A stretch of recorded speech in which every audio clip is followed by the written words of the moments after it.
back to the Know Your Candidates series. The previous was about Bola Ahmed Tinubu, also known as Jagaban or Amoda.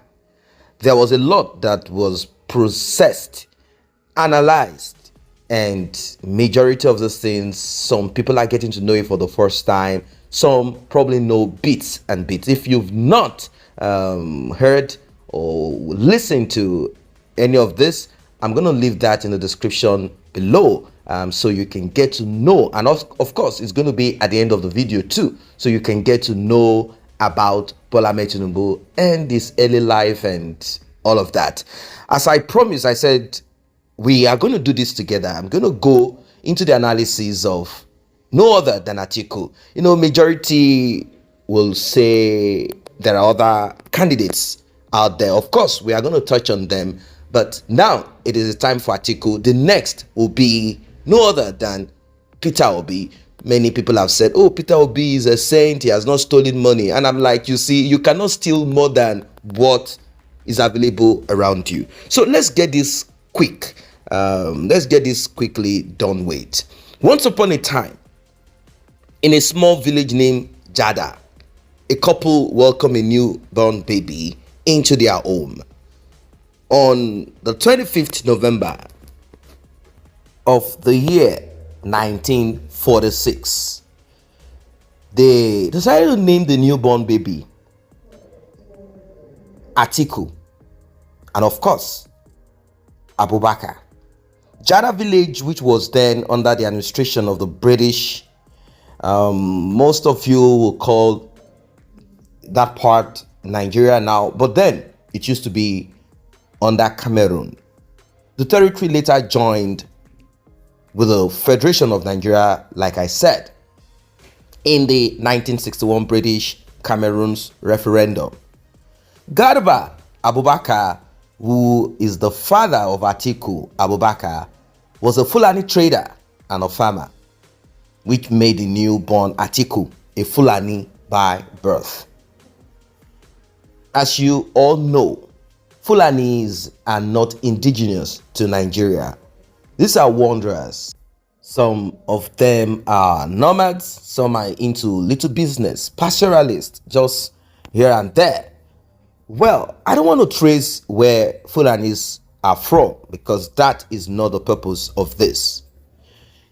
His mother, called Aisha Kande, was a full housewife. Growing up was not rosy for him, as his parents were not rich, and they live day to day by the proceeds they get.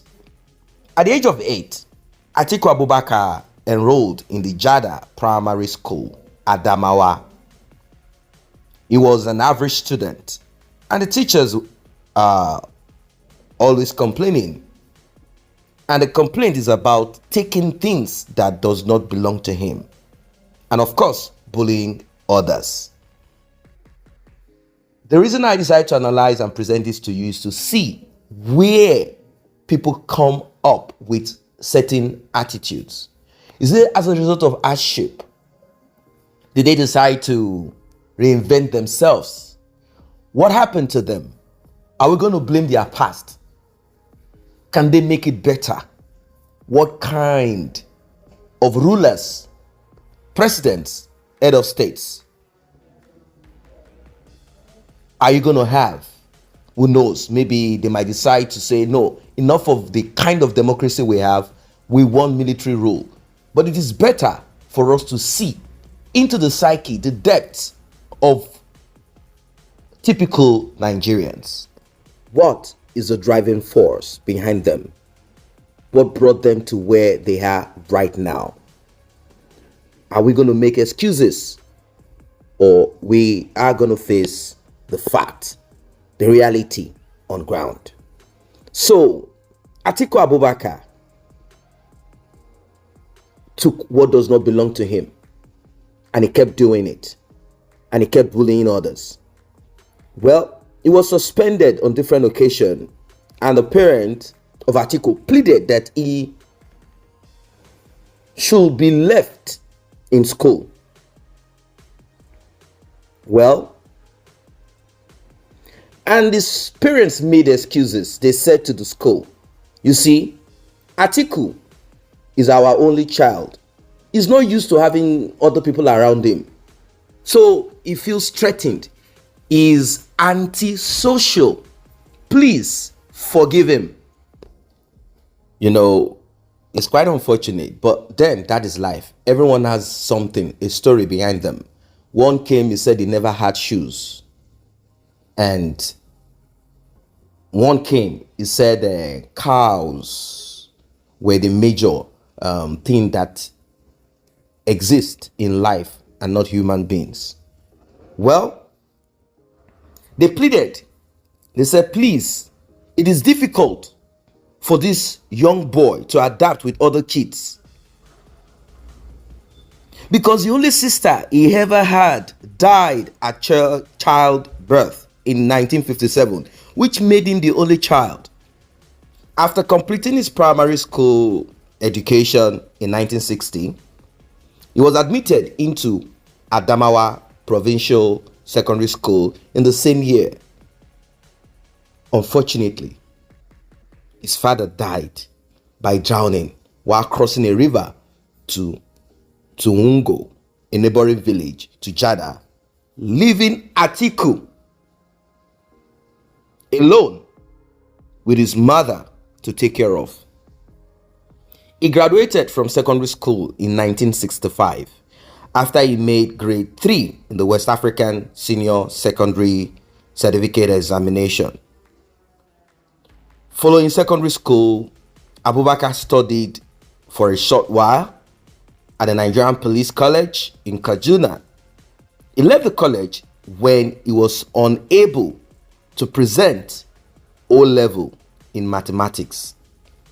He worked briefly as a tax officer in the Regional Ministry of Finance, and Atiku made a lot of contact in this ministry. I'm sure you must be salivating by now and you're like, okay, but the next bomb, I want you to stay on this platform. The next one is coming and you'll be shocked. There are certain things that you think you know about Atiku, but a lot is coming out and it's going to drop real heavy. Like I said initially, keep your fingers crossed. Peter Obi and the rest of these people who claim to be saints, they say this and that just to get your vote. Once they get in there, they show you the other side of themselves. We all have to be very careful.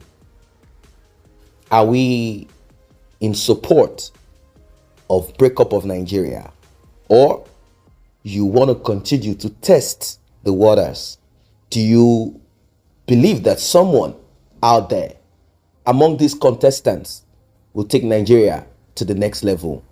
Will you have constant electricity, railroads, transportation in general, the simple basic things that we should be enjoying? Do you think all of these things will be provided by these candidates? Keep your fingers crossed. I'm going to eat you very soon, and it is going to be very hard.